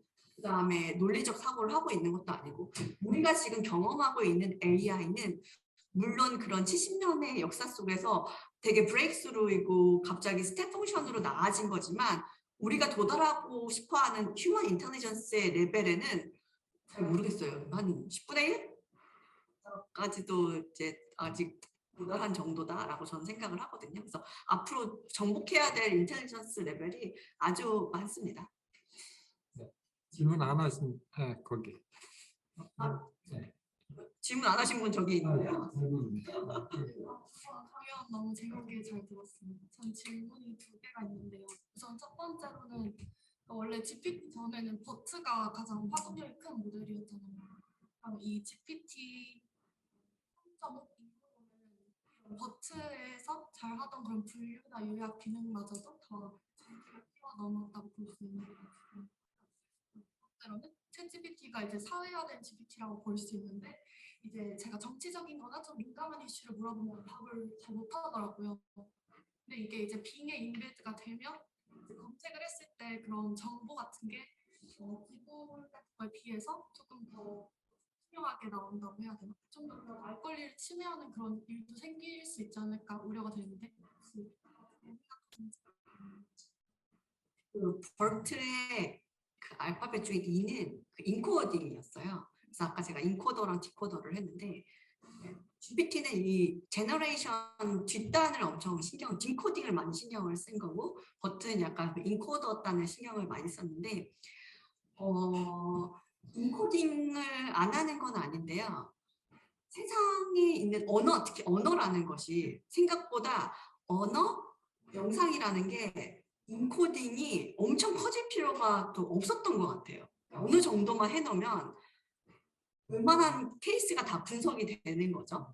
그리고 이제 제너레이션 하는 거는 또 케이스가 엄청 많아지는 거니까 그쪽이 좀 커진다. 그런 느낌으로 봐서 얘가 인코딩을 뭐 안 하고 디코딩만 한다기보다는 인코딩은 좀 적게 신경 쓰고 디코딩은 많이 했다. 이렇게 생각하셔도 될 것 같기는 하고, 그런 식으로 생각하셔도 될 것 같고요. 두 번째, 이게 저희가 뭐 AI나 뭐 유튜브나 이런 컨텐츠, 유저 제너레이트 컨텐츠 시대를 지나면서 폴라리제이션이 되게 큰 문제였어요. 지금 뭐 보고 계신 유튜브 채널이나 AI가 추천해 주는 것들은 기업들은 클릭수가 되게 중요해요.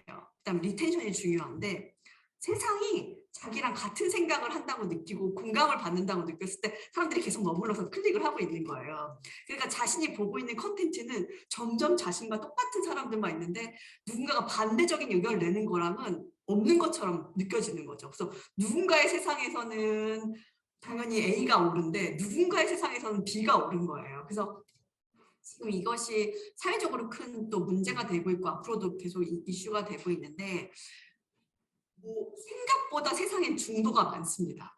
의외로. 뭐 이건 통계적으로 나오겠지만 뭐 SNS를 보면 막 다 양극단에 있는 것 같은데 결국 투표하면 다 5대5예요. 별로 사람들이 그렇게 양극단적이지는 않은데 컨텐츠를 제너레이션 하는 분들도 익스트림 해야지 재밌거든요. 제목을 뽑을 때도 완전 성공 뭐 대박 뭐 이렇게 해야지 적당히 잘 되는 것 같은. 그러면 이제 클릭 안 하거든요. 그래서 근데 법적, 그다음에 인종적인 것들, 뭐 종교적인 거 아니면 취향에 대한 것들이 근데 이것이 어떻게 보면은 그 국내 AI를 또 만들어야 되는 또 하나의 이슈이기도 해요. 그러니까 나라마다 다르거든요. 아마 미국은 지금 스테이트마다 법이 또 달라요. 그러면 어디서는 옳은 것이 어디서는 틀리거든요. 그러니까 그런 옳고 그름이 이 사회적 규범에서 많이 그래서 지금 중국이 AI를 못 내고 있잖아요. 그럼 우리가 장난으로 아마 욕했나 봐. 정부 욕했나 봐.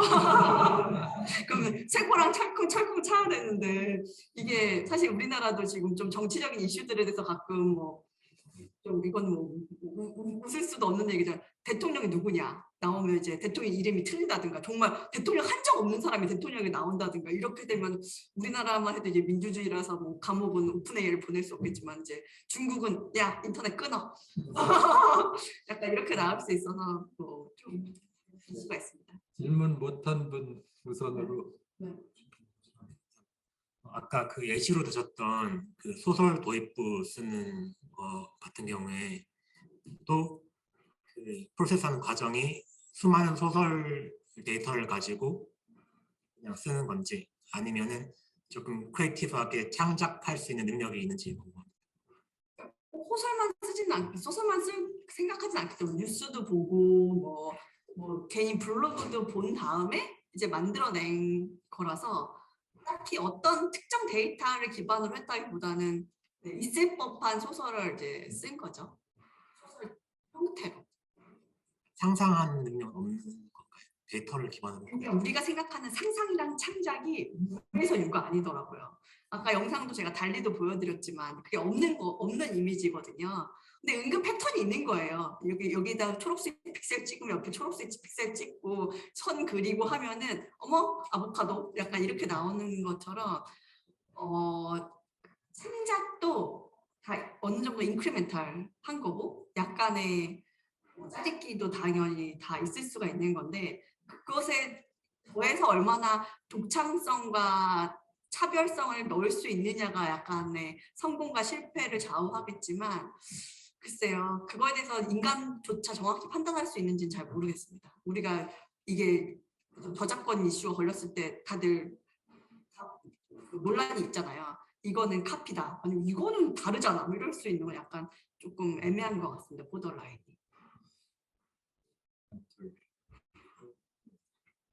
쓸데없는 걱정이었으면 좋겠는데 그 트랜스포머의 첫 번째 논문은 구글에서 나온 걸로 알고 있는데 그 기술을 이용해서 지금 엄청난 반향을 일으키고 있는 건 다른 회사잖아요. 근데 지금까지 지내온 그 인공지능의 발전은 개발자들이 다 코드를 많이 공개하고 알고리즘을 공개하면서 발전을 했는데 이번 일을 계기로 혹시나 그런 문화가 이렇게 없어지진 않을까 하는 걱정이 좀 있거든요. 그럴 가능성이 있다고 보십니다. 일단 첫 번째로 그 트랜스포머 썼던 구글 사람들은 지금 구글에서 일하는 사람 한 명도 없습니다. 구글에서 나왔고요. 그다음에 그런 오픈소스가 당연히 커뮤니티를 통해서는 좋긴 한데 지속 가능성에는 모순이 있긴 해요. 이 기업은 지금 KT도 그렇고 네이버도 그렇고 지금 이 연구를 하기 위해서 1,000억 정도를 썼어요. 근데 만약에 1,000억의 매출을 낼 수가 없어요. 그럼 그 기업은 그 연구를 어차피 계속 못합니다. 오픈 AI는 그 앨런 머스크랑 샘 알트만이 대기업들이 AI를 정복하고 있으니까 오픈하는 AI를 만들자 해서 오픈 AI라고 이름 떡하니 붙였는데 갑자기 2019년에 마이크로소프트가 1.2조를 주겠다고 하니까 알았어. 꼭 익스클루시브하게 줬게 해서 요즘에 이름을 바꿔야 되는 게 오픈 AI가 아니라 클로즈드 AI로 바꿔야 되는 게 아닌가. 왜냐면 이번엔 GPT-4에는 아예 우리는 앞으로는 공개할 생각 없다. 인터뷰도 그렇죠. 우리는 코드와 공개 안 하고 모델 사이트도 공개 안 할 거다. 뭐 데이터나 우리 방법에 대해서는 뭐 리포트 잘 모르겠다. 뭐 이렇게 나오니까요. 근데 이게 어느 정도 이제 그것도 또 누군가는 또 돈 많으신 분들은 내가 좀 그냥 돈 낼 테니까 그냥 하자 뭐 이렇게 하는 뭐 스테이블 디퓨전 이런 계열도 있고 또 누군가는 또 돈을 벌고 있고 이 앞으로 어떻게 흘러갈지는 좀 패러럴하게 갈 것 같아요. 누군가는 클로즈해서 돈을 벌기도 하고 이게 사실 애플과 안드로이드 시장도 그렇게 가잖아요. 뭐 안드로이드는 약간 오픈으로 간다면 애플은 좀 클로즈드로 가기도 하고 뭐 약간 섞이기도 하고 그거는 좀 양립할 것 같습니다. 아까 언급하셨던 내용 중에 보면 이제 지금 우리나라도 마찬가지지만 약간 이 AI 쪽으로 가는 트렌드가 이번에 GPT 때문에 굉장히 많이 변화됐다고 생각이 되는데 아까 말씀하셨던 것 중에 뭐 예를 들어서 그동안 버트가 인코딩 쪽에 굉장히 신경을 많이 썼다 그러면 사실은 GPT는 이제 생성 쪽에 많이 신경을 쓰는 거잖아요. 그렇다면은 사실은 트렌드가 변화하고 있는데 지금 우리나라의 정책 자체가 그동안은 데이터 쌓는데 굉장히 많이 집중을 했다고 저는 보여지거든요. 그러면 앞으로 소장님이 예상하건대 우리나라 혹은 이 뭐 전 세계적인 AI 트렌드가 어떤 식으로 변해갈지를 한번 추측이나 예상을 한번 해주시면 좋겠습니다. 저랑 생각이 다른 거는 우리나라가 현재는 데이터를 쌓는데 집중을 못했다고 생각을 하고 있고요. 데이터를 쌓는데 집중을 해야지 겨우 따라잡을 수 있는 수준이에요.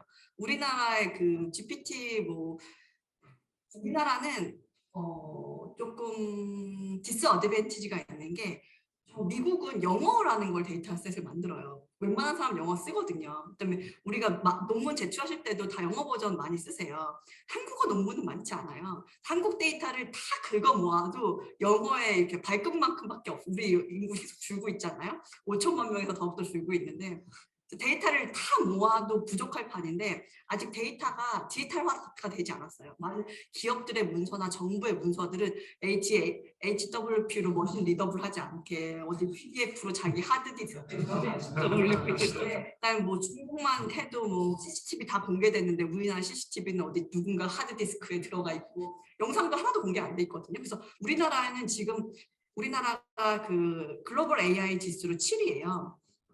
오퍼레이팅 인바이러먼트로는 28인가 그래요. 우리나라에서 AI 연구하는 것은 아주 가혹한 환경 중에 하나입니다. 데이터 없고 그다음에 근데 이게 좀 이거는 좋다고 해야 되나 나빠야 되는데 사람들의 인식 수준도 엄청 높아요. 나의 권리는 엄청 중요하거든요. 이거를 그게 나쁜 건 아니죠. 근데 그렇다고 이제 중국처럼 그냥 다 까? 이렇게 하는 게 또 정답은 아닌데 또 근데 미국에서도 아까 미국이 그 소설이 일단 공개되면은 데이터가 엄청 많아져요. 근데 영어 소설 엄청 많잖아요. 한국 소설은 못 써요. 저작권 때문에. 그러니까 우리는 한국 창작은 하기 힘들겠죠. 근데 이거 음악도 그렇고 미술도 그렇고 우리나라는 환경이 엄청 안 좋아서 앞으로 그런 환경을 어떻게 좋게 만들지는 같이 고민을 해야 될 것 같습니다. 디플정위원회에서 맨날 같이 얘기하는 건데 이게 어마어마하게 장애가 많습니다. 저희는 차이가 엄청 커요. 지금 진짜 모래주머니 몇 개 달고 달리고 있는지 모르겠어요. 뒤에 두 분, 먼저 하시죠. 네. 강연 너무 잘 들었고 저는 궁금했던 게 아까 오픈AI의 그 수익 모델이 크게 두 가지로 들어주셨는데 첫 번째가 구독료, 두 번째가 API 공개해서 API 요청할 때마다 받는 피 같은 거였는데 제 생각에는 그 마이크로소프트나 이렇게 그런 여러 기업들이 투자를 어마어마하게 많이 했는데 이 두 가지 비용만으로는 뭔가 충분히 아까 말씀하셨듯이 수익화시킬 수 있을까에 대한 저는 약간의 그 의구심이 있는데 그래서 원래 구글 같은 경우는 아까도 말씀하셨듯이 클릭당 비용이나 혹은 추천하는 광고 시스템으로 많이 돈을 벌었잖아요. 근데 아까 빙이나 오픈AI 같은 UI를 보면은 뭔가 그런 광고 쪽에서는 사용자들한테 그런 광고 기능을 제공하지 않음으로써 오히려 더 쾌적한 환경을 제공하는 것 같은 느낌을 저는 많이 받았는데 혹시 이렇게 오픈AI나 챗GPT가 더 발전했을 때 그런 검색 엔진에서 사용되는 광고 서비스나 이런 거에 대해서는 어떤 식으로 사용될 수 있을지 혹시 의견이 있으신지 좀 궁금해요. 그 슬라이드는 두 개였는데 제가 언급한 4개였습니다. 하나는 그 개인적으로 구독하고 계시고요. API 비용 내시고 있고요. 하나는 마이크로소프트의 프로덕트에 들어가가지고 지금 프로덕트 지금 뭐 다들 구글이나 이런 쪽으로 썼다가 지금 다들 다시 마이크로 오피스 깔아야겠다 사야겠다고 또 바뀌고 계시죠. 또 하나는 검색에서 광고를 돈을 받는 건데요. 그러니까 구글도 고민을 하고 있겠지만 검색을 통해서 대화형이라고 해서 돈을 못 버는 건 아니에요.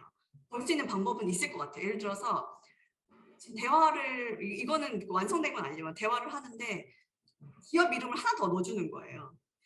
우리나라의 그래서 우리나라 은행이 국민은행 신항이 있는데 거기 뒤에 토스를 넣어주는 우리나라에는 토스가 세 가지 되게 대표적인 은행입니다 하고 넘어가면 토스는 이제 광고 돈 내는 거죠. 야, 토스 이름 언급할 때마다 내가 넣을게. 그러면은 갑자기 우리나라 토스 제가 토스를 싫어하는 건 아니고 토스 좋은 은행이죠. 네, 근데 갑자기 근데 우리 국민은행 앞에 넣어줘. 우리나라 은행은 토스와 국민은행과 신한이 있다. 그러면은 돈 2배, 더블 이렇게 될 수도 있잖아요. 그러니까 우리가 지금 접하고 있는 정보가 꽤 많이 왜곡이 돼 있다는 것도 좀 아실 수도 있을 것 같아요. 그거 다 돈으로 해결이 또 가능하니까요. 그걸 위한 기술도 발전이 되겠죠. 하나만 더 여쭤보면 그러면 그 파운데이션 옆에도 질문해야 된다고 하고 오세요. 한번 질문하신 분은 그다음에 우리 끝나고 나서 우리 집에 못 가니까 저기 개인적으로 저기 남아서 질문하세요. 아까 B2B 사업 쪽으로 집중하신다고 하셨는데 저희가 사실 글로벌 제약사하고 계속 거래를 하고 있는데 글로벌 제약사에 정확하게 어떤 인터넷 기반의 AI를 쓰지 말아라고 저희한테 좀 인스트럭션을 주고 있어요. 그러니까 거기 물어보니까 일단은 자기들의 노하우나 어떤 정보가 밖에 나갈 수 있는 모든 케이스를 차단하고 싶다라고 하거든요. 특히나 이런 AI에서 B2B 사업을 하신다면 사실 기업들의 세큐리티 관련 이슈가 되게 많을 텐데 어떻게 대응하실 예정이신가요? 그래서 제가 아까 아까 오은영 박사님의 상담은 오은영 박사님의 지식만 참고해야 되는 거잖아요. 그러니까 저희가 은행들을 대할 때 그래서 저희 국민은행 프로젝트라고 신한은행 프로젝트 하는데 신한은행 고객한테 가가지고 국민은행 상품을 막 소개하고 있으면 안 되잖아요. 그러니까 이런 클로즈 돼 있다는 것은 어쨌든 그런 정보 측면에서도 아주 중요하고요. 지금 그 오픈AI 챗GPT에서 입력하는 건 지금 다 저기 마이크로소프트 서버로 들어가고 있어요. 그래서 정부도 그렇고 금융기관도 그렇고 여러 가지 컨피덴셜한 내용을 입력하면 안 된다는 거는 모든 기업이 다 모든 나라가 다 동일하고 클로즈드로 해야죠. 입력이나 이런 것들. 그래서 서버를 분리하게 할 수 있고요. 온프레미스로 할 수도 있고 네트워크를 끊을 수도 있고 그거는 다양하게는 기술적으로는 가능합니다. B2B는 그렇게 진행을 해야죠. 질문 못 하신 거 하시고 넘어가시죠.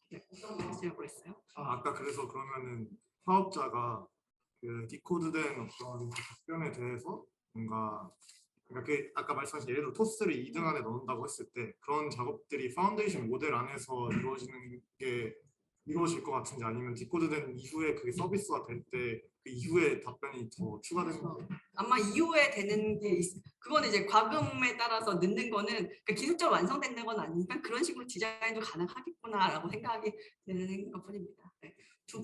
말씀하시고. 그 제너럴한 질문이긴 한데 지금 연구소장으로 계시고 또 연구위원으로 계시니까 그런 측면에서 좀 3년, 5년 앞에 두고 진짜 좀 필요한 AI 선행 기술이나 요소 기술이 어떤 게 필요하다고 생각하십니까? 일단은 지금 많은 환경 중에 저는 이 AI나 이런 데이터화 되는 거 있잖아요. 데이터화 안 된 것들도 꽤 많아요. 우리의 물론 생체 정보들도 데이터화가 안 됐고 그다음에 이런 공간적인 정보들도 데이터가 하나도 안 됐거든요. 지금 여기에 오피스 로봇이 들어올 수 없는 이유는 이 공간이 디지털화가 되어 있지 않기 때문입니다. 그리고 우리가 그런 진료를 받을 때 우리 애가 꽤 많은 것들을 직관에 의존해야 되는 것도 우리의 라이프 로깅이 제대로 되고 있지 않기 때문이에요. 그래서 우리의 일상이나 우리 그다음에 교육을 받는 것도 우리가 이렇게 지금 막 50명 저기 학교들도 50명이 앉아가지고 똑같은 수업을 듣는 것도 이 AI 시대는 사실 맞지 않아요. 왜냐하면 모든 사람이 아는 건 다르고 학습의 취향은 다르거든요. 모든 것이 개인화될 수 있습니다. 하지만 그것들이 지금 데이터화돼 있지 않아요. 그래서 많은 개인, 정보, 기업, 학교, 기관들에 대한 정보가 디지털화되고 콜렉트가 되고 선순환이 됐을 때 활용처도 훨씬 많아질 수 있을 것 같습니다. 마지막으로 한 사람만. 지금 하시죠. 소장님 오늘 정말 많은 인사이트 전달주셔서 감사드리고요. 비기술적인 비모네타이즈 관련돼서 저희가 뭘 해야 될지 그 사실 좀 여쭤보고 싶은 게 곧 초등학교 들어가는 딸이 있는데 그저께 그 발표된 거 보면 저는 삼성에서 있을 때는 PPT 만드는데 하루 종일 있었고 엑셀 만드는데 하루 종일 있었는데 입력만 하면 끝나더라고요. 그리고 제가 알고 있던 대부분의 제 스페셜티나 이게 대체가 돼버렸어요. 그런 상황에서 그 마이크로소프트가 오픈 AI를 인수할 수 있었던 것도 브래드 스미스가 쓴 그런 큐어셀 맵턴스 같은 그런 마인드셋과 가치가 있었기 때문에 가능한데 아까 말씀 주셨던 것처럼 여전히 우리나라 사회나 교육이나 특히 이런 부분들은 되게 이렇게까지는 아니지만 겨우 따라가고 있나 싶을 정도로 많은 부분이 낙후되어 있는데 위원회에 계신 두 분의 입장에서 우리가 뭘 해야 될지 과연 정말 저희가 AI를 할 수 있는 건지 그리고 저희 세대가 아니라 다음 세대를 준비한다면 그런 부분에서 뭐 그런 소장님의 개인적인 의견을 좀 듣고 싶어요. 사실은 오픈 AI나 챗GPT 이런 기술적인 부분들은 너무 많이 다뤄져가지고 충분히 논의해서도 일단은 저는 우리 인류의 지금 노동 시간은 생각외로 많이 단축되고 있습니다. 뭐 예전에 뭐 농업 위주나 가사를 모두 다 손으로 했었을 때랑 달리 지금은 많은 기계를 사용하고 자동화가 됐잖아요. 그래서 노동 시간은 계속 감소가 될 것 같아요. 그거는 그 PPT를 예전에는 야 PPT를 막 진짜 한 장 썼대 뭐 이런 거 있잖아요. 야 이거를 마우스로 그렸대 막. 당연히 그냥 말로 하면 펌플 나와야 되는 거 아니야? 이럴 정도로 뭐 그런 일들이 뭐 지금도 카더라가 막 야 옛날에는 지도를 보고 글쎄 운전을 하고 책에서 찾았대. 그게 어떻게 가는 거야? 그 주소는 누가 아는 거야? 약간 그건 특정한 능력자들만 할 수 있었잖아요. 이제 보편적으로 많이 쓸 수 있게 될 것 같고 조금 더 아직 우리가 챙기지 못하는 것도 사실 많긴 해요. 아까 제가 교육이 개인화가 된다고 했는데 그렇게 지금 우리가 충분히 챙겨야 되는 니즈가 있지만 챙기지 못하는 것들이 있거든요. 예를 들어서 우리나라 같은 경우는 뭐 시니어를 케어한다던가 아니면은 복지에 사각이 있다던가 우리나라가 지금 장애인이 마음대로 도전할 수가 없잖아요. 그거는 이 시스템 자체가 너무 지금 빡빡하죠. 우리가 일반 그 건강한 사람도 돌아다니기에는 지금 하루하루가 너무 각박한 거예요. 근데 더욱더 많은 그 혜택을 나눠줄 수 있는데 못 받는 쪽들이 있잖아요. 그다음에 뭐 저희가 이것을 환경을 더욱더 친화적으로 우리가 지금은 너무 발전에 오리엔티드 됐고 내 먹고 살기에 의식주에 각박해서 지금 챙기지 못하는 많은 것들이 있고 조금 더 개인화될 수 있고 저는 개인의 취향들도 많이 반영이 안 됐다고 생각하거든요. 자기가 원하는 일을 할 수 있는데 그래서 저는 오히려 예술 쪽이나 이런 쪽도 문화에 대한 투자도 더 많아질 수 있을 것 같아요. 만약에 내가 정말 취향적으로 나는 만화 작가가 되고 싶었는데 어쩔 수 없이 뭐 어디서 뭐 변호사를 하고 있다던가 이런 분들도 변호사는 그래 웬만한 케이스는 AI 검색해 주니까 나는 투잡으로 만화 작가 할 거야 이렇게 할 수 있고 나는 연기할 거야 뭐 나 마케터지만 뭐 마케팅 뭐 캐치프레이즈는 AI가 생성해 주니까 남는 시간에 난 내가 하고 싶은 일을 할 거다 이런 식으로 해서 삶의 퀄리티가 올라가는 그리고 좀 부의 재분배 그런 혜택을 못 받는 분들 그다음에 더욱더 개인화돼서 조금 더 옵티마이즈된 것들이 가능해질 것으로. 네, 감사합니다.